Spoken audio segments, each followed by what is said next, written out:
It's just, it's hard to believe.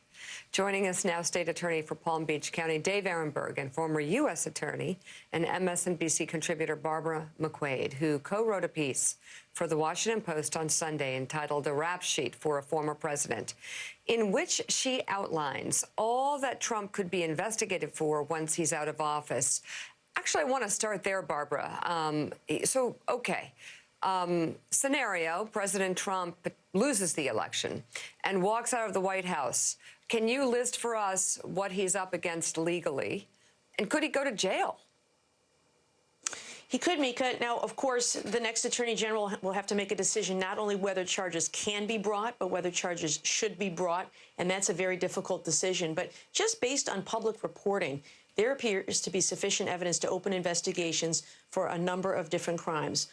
For example, obstruction of justice. Robert Mueller laid that out in his report. There's at least 4 episodes where every element of the offense is met for President Trump's efforts to obstruct the investigation into interference with Russia. Bribery. There is certainly sufficient evidence in the record from the impeachment trial, where President Trump was talking with the president of Ukraine in an effort to do a quid pro quo, as the testimony supported, of doing a favor by announcing an investigation into Joe Biden as a condition of receiving military aid from the United States.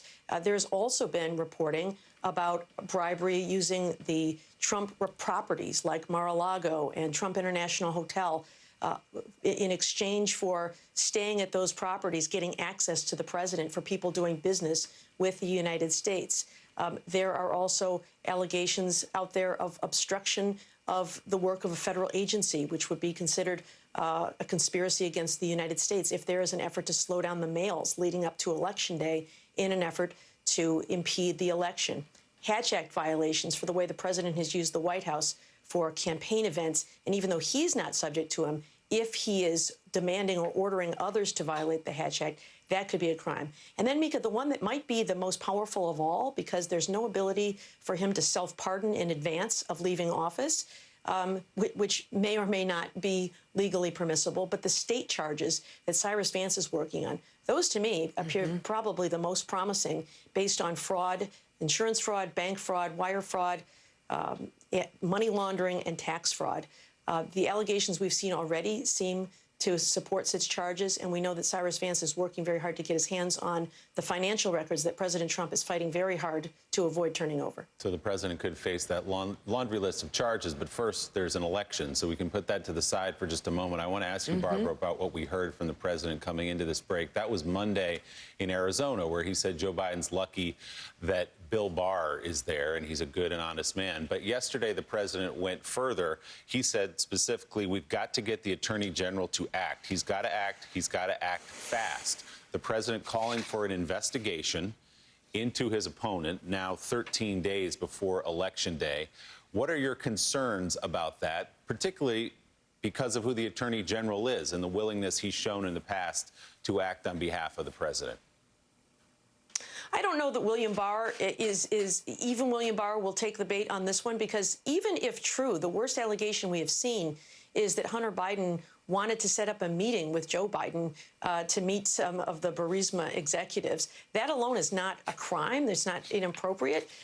In the Supreme Court has held in the McDonald case out of Virginia that merely setting up meetings does not amount to any sort of corruption. So I think there's no there, and even William Barr is going to know that. But I think what Donald Trump really wants is exactly what he wanted from the Ukrainian president, an announcement that there is something afoul here, just as he did with Hillary Clinton's emails. He just wants to be able to say at his rallies and put out there in conservative right-wing news sources that there is something corrupt about Joe Biden. That's all he needs, because it can help offset his own corruption so that voters are left with this false equivalency. And so I suspect that William Barr will not take the bait here, but I also suspect that just talking about it is enough for Donald Trump. Yeah, and Dave ARONBERG, another example of crashing through Democratic norms in plain sight. President Trump urging the Attorney General to appoint a special prosecutor to investigate Joe Biden. What do you make of that? Yeah, Mika, the president is taking a page from the desperation chapter of the dictator's playbook. His other October surprises have not worked. The Durham report still hasn't come out. It's not going to come out till after the election. The investigation into the unmasking and spying of his campaign has been a big nothing burger. Hunter Biden's laptop, that whole thing has been fizzling. It looks like it's tied to Vladimir Putin in Moscow. So he's stuck. And so that's why this all sounds eerily familiar. Barbara's right.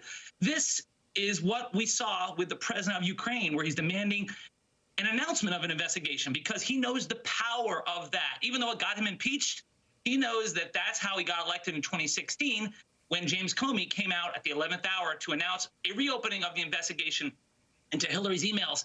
But this time, it's not going to happen. And if it does happen, it's not going to work because, first, there are very few undecided voters left. Many people have already voted. But more importantly, there is no evidence that Joe Biden did anything wrong. Barbara's right. Prosecutors do not open investigations based on disinformation provided by Russian intelligence. And the more that President Trump demands the arrest or investigation into Joe Biden, the harder it is for Bill Barr to do his bidding. Bill Barr does not want to end up in a prison cell like John Mitchell, the former attorney general for Richard Nixon, who served 19 months in federal prison after Watergate. And after January, Donald Trump and Bill Barr are probably be gone, and all hell could break loose. So it's not going to happen. And if it does happen, I think it's going to backfire on him.